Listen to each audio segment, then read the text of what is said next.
नमस्कार दोस्तों, ये कहानी है एक ऐसे पेंगुइन की जो अपने इंसानी दोस्त से मिलने के लिए हर साल 8000 किलोमीटर तैर कर आती है।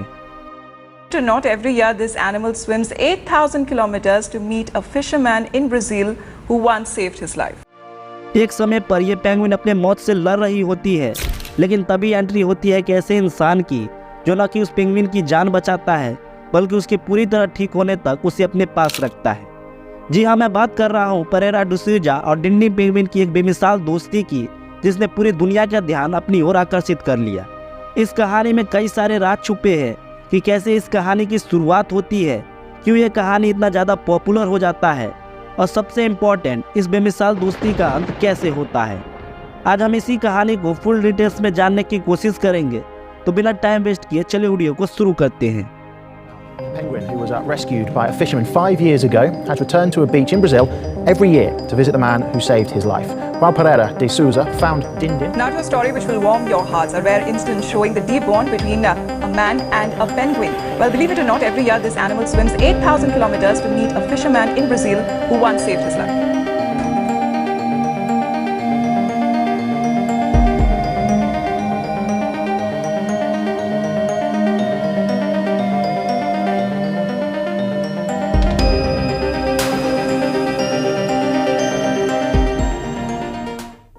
इस कहानी की शुरुआत करने से पहले हम इस बेमिसाल दोस्ती के दोनों मेन कैरेक्टर को समझ लेते हैं। ये जेराल्डो पेरेरा डिसूजा है जो ब्राजील के रियो डी जनेरियो के पास के समुद्री तट के किनारे रहते हैं। इनका उम्र लगभग 73 वर्ष का है। ये पहले ब्रेक लेयर यानी कि ईंटों का काम करते थे, लेकिन ज़्यादा उम्र होने के कारण यह उस काम को छोड़ देते हैं और पालन पोषण के लिए मछुआरे का काम करने लगते हैं। दूसरी तरफ डिंडिम पेंगुइन एक मैगेलेनिक पेंगुइन है जो कि दक्षिण अमेरिका के समुद्र में रहती है।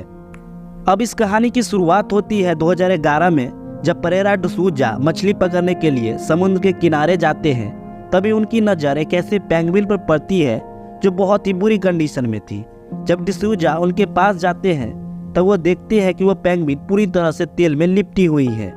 तेल में लिपटी होने के कारण उसके पंख पूरी तरह से खराब हो चुके थे, जिसकी वजह से वह समुद्र में ठीक से तैर भी नहीं पा रही थी और उसे काफ़ी ज़्यादा भूख भी लगी थी।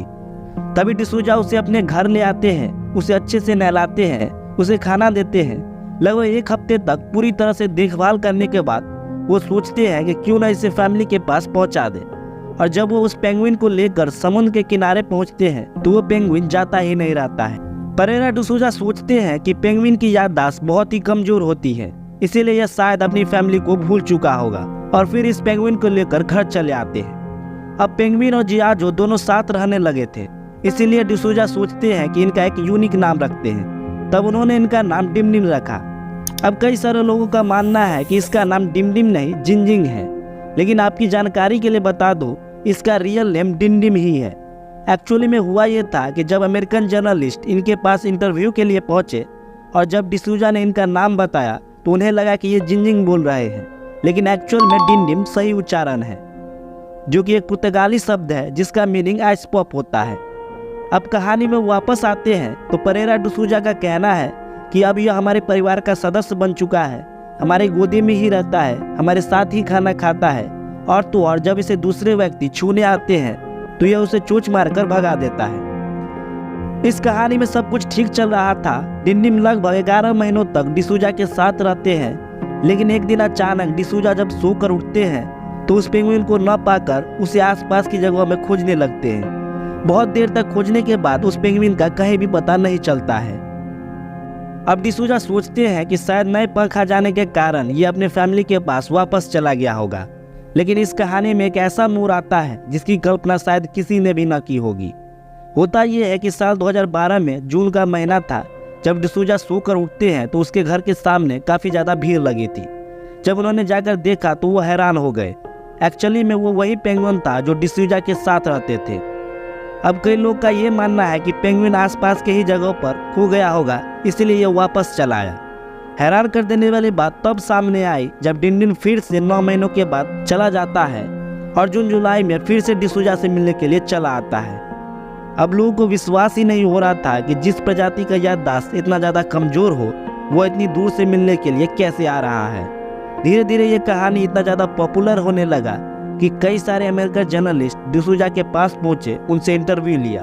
हर कहानी की एक एंडिंग होती है और इस कहानी की भी एक एंडिंग है। डिसूजा का मानना है कि डिन लगभग 4 सालों तक ही मिलने के लिए आया। अब लोगों का ये कहना है कि शायद उस पेंगुइन की मौत हो गई होगी, क्योंकि एक पेंगुइन का लाइफ टाइम 15 से 20 साल तक ही होता है।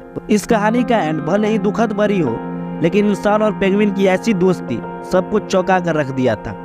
आई होप आपको ये वीडियो पसंद आया होगा। अगर आया है तो प्लीज़ ऐसे ही रियल स्टोरीज के लिए चैनल को सब्सक्राइब और लाइक जरूर कर दीजिए। मिलते हैं नेक्स्ट वीडियो में।